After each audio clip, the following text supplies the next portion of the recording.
My outgoings are so minute.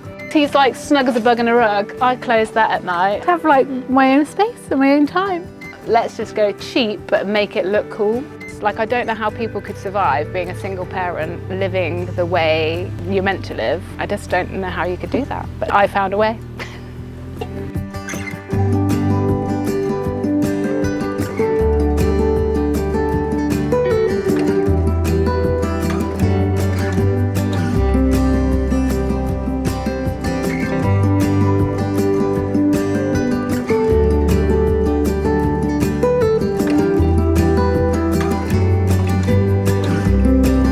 Alright guys, welcome back to another video. Today we're meeting up with Beck, otherwise known as the Nomad Mother. She lives full-time in a Ford Transit van and she's kitted the inside of it out really cool and unique, so definitely stick around for the tour. Let us know in the comments what you think. Back to it.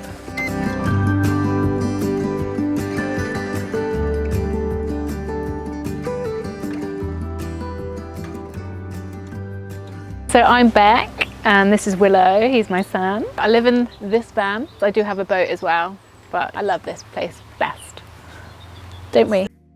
So I have the boat, which is moored up on a farm, which is a good little base, but I much prefer the van life, like being on the roads, because you can move it easier. So I split my time, but I do prefer my time to be more in the van because it just suits my life a lot better. I was in a band for a good amount of years and we were touring so much. Like, I did have a flat in London with a boyfriend, but the band was just taking me on the road way more than I realised was having more of an effect on my life. So when that stopped, I just felt really uneased about being in a flat. And at that point, me and my partner had just we were breaking up. So I moved out of the flat and then I moved into a property and it was like £800 a month. It was in London. I was like, I'm just in a room and I can't justify that. So I decided to buy a van. So I bought a Bedford and just lived in that in London. I sort of got into it more, I would say, the fact that I resented to spend a lot of money on a flat. And then it would just felt more comfortable to be in a van than in a room, because I could move the van and I could move around and I could go out of London at any time. Plus, I do have like Roman and Gypsy blood in me. Like, both of my grandmas from either side of the family, great grandmas from either side of the family, are both Romaners. I think it's just in my blood. I remember being 16 years old, begging my parents to buy a caravan for me to put on their driveway for me to live in. Obviously that didn't happen. But I don't know, there's just something in me that much prefers not to be in a house or conventional. I love like properties, like, don't get me wrong, like if someone offered me a farmhouse with loads of land, I'd be like up for it. But this just suits me and my life. But yeah, so I got into it basically because I just didn't want to pay rent anymore in London. And then I saved a bunch of cash and bought a boat and then another van. I see people struggling with like mortgage and rent and stuff like that, and it just like, I don't have that. Like, I've got a lot more freedom in my cash. Obviously I don't have a lot of cash, but I don't need to chase that. I don't need, like, I've had, you know, jobs where I've had a high paid job, still working living in a van, and that was great because it just means that I could like do more fun things rather than like, oh well, half of my money that I earn is going on a rent or mortgage. There's a lot more freedom in your lifestyle when you're living like this. Obviously it's not desirable to everybody, but it's so desirable for me. I can go wherever I want, I can stay wherever I want, and, you know, I can, yeah, just get up and go. And at the moment, because I haven't got a lot more income than I had, like, it just works. Like, I don't know how people could survive being a single parent, living the way you're meant to live. I just don't know how you could do that. But I found a way.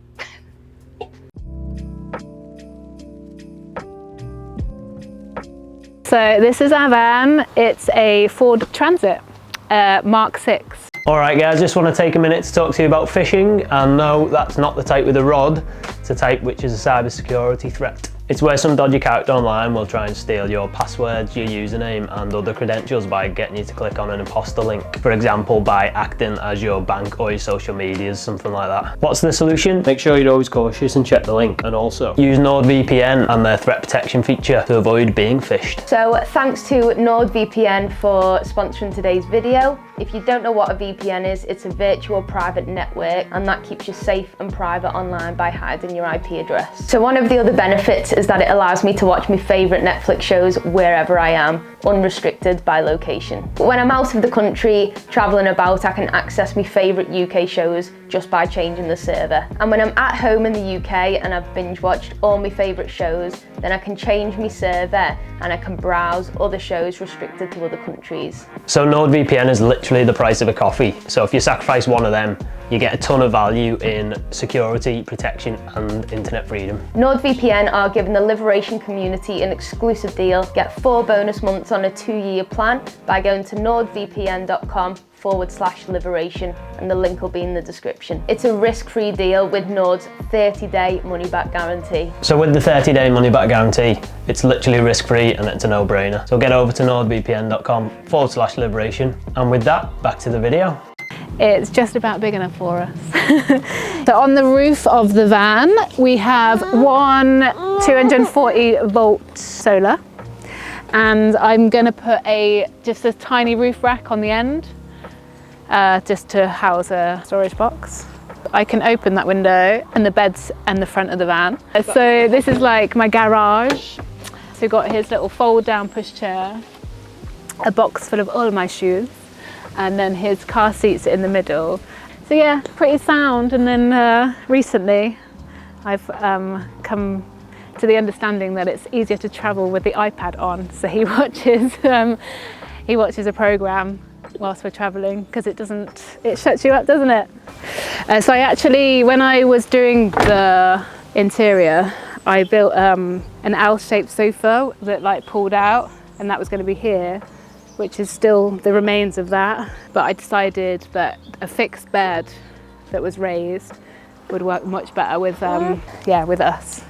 Because no way am I making a bloody sofa into a bed every night. So I've got my batteries, and then I've got like a water tank, spare water, my gas is under there, and then it's just sort of like bits and bobs, like his hiking rucksack and stuff like that.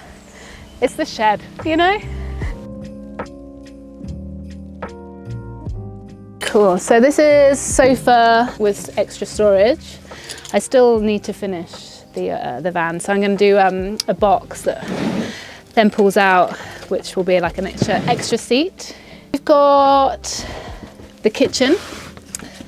In my boat, I have my water on a foot pump, so same again, like just a little foot pump. Little storage cupboard, potty,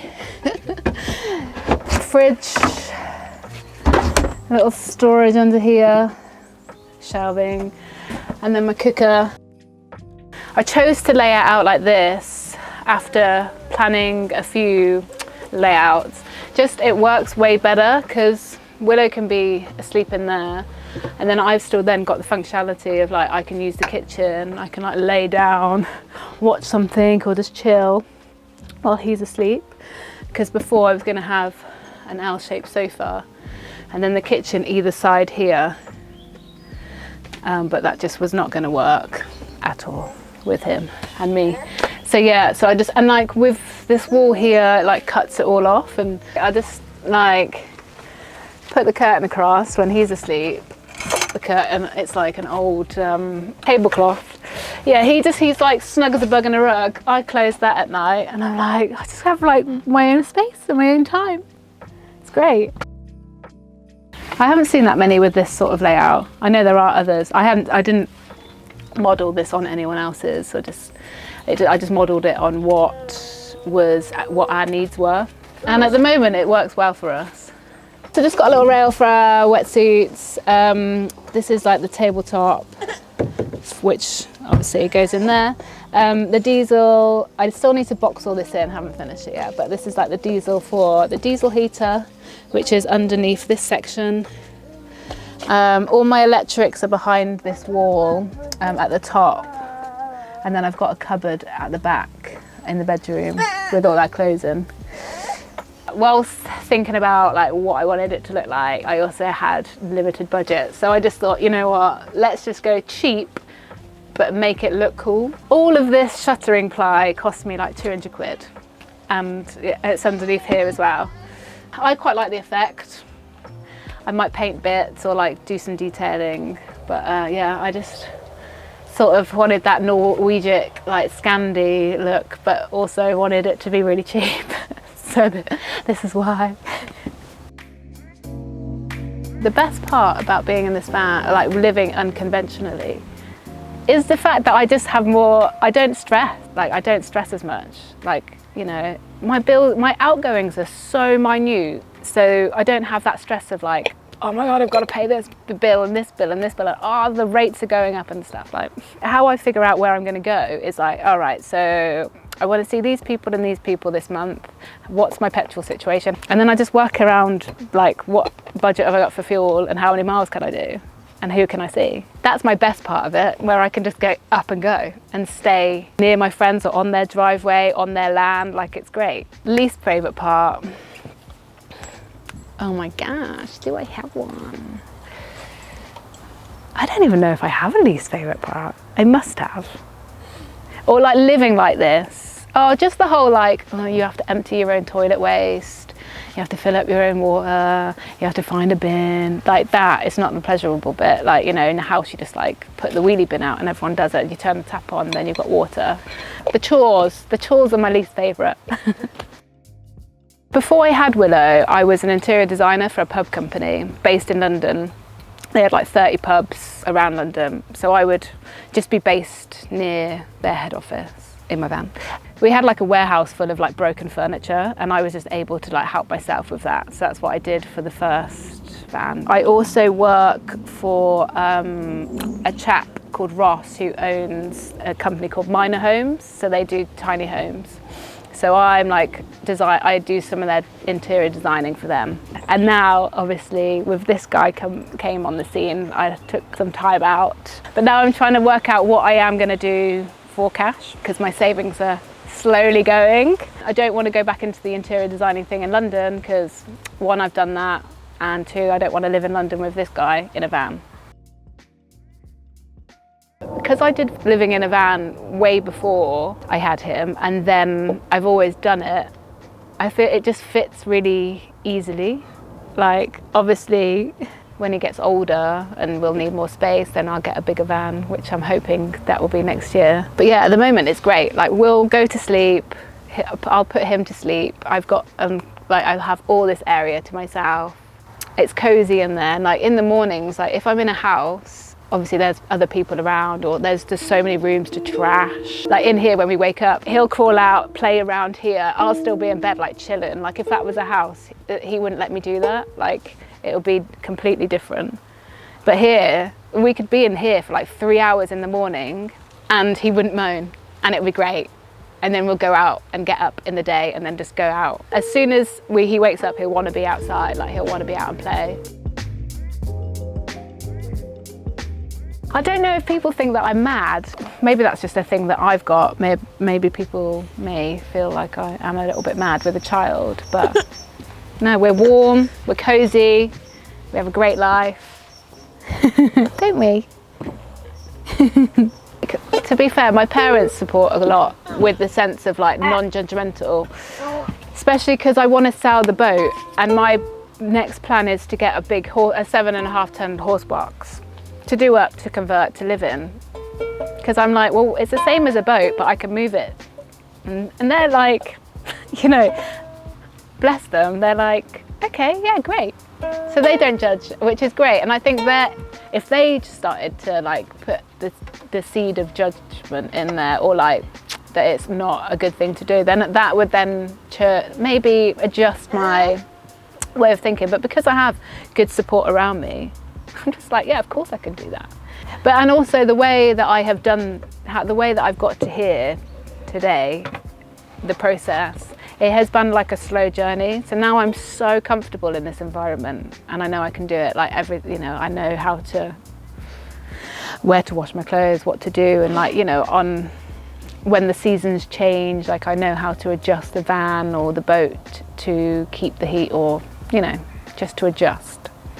So I think because it's taken me so many years, you know, I've been doing it since 2016, so because I've done it for this length of time, I'm like so comfortable in this environment now where I know how to do it. Like I know that there are no worries.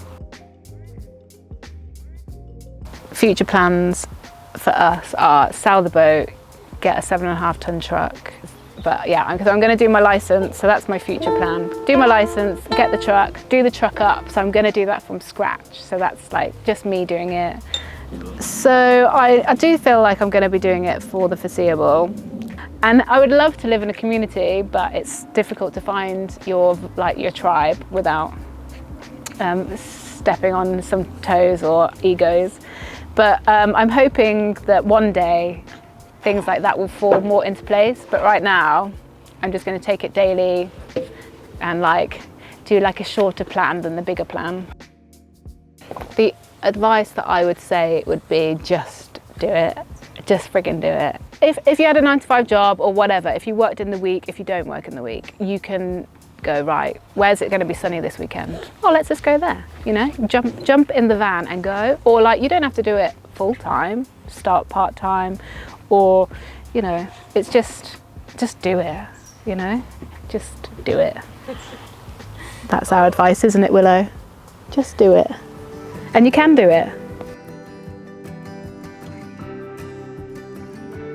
I hope you've enjoyed the video. If you want to follow me, we're on Instagram as Nomad Mother. Gonna say thanks?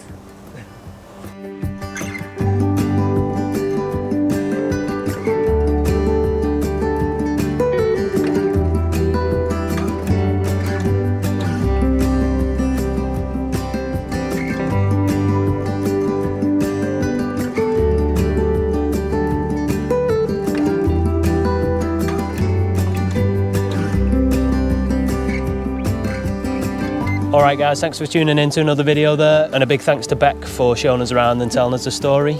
Make sure you check Beck out on Instagram and YouTube, the links will be down below. She started a new venture at the minute, she's bought a big truck like she said she would, so make sure you follow that journey. Let us know in the comments what you think, and we'll see you in the next video.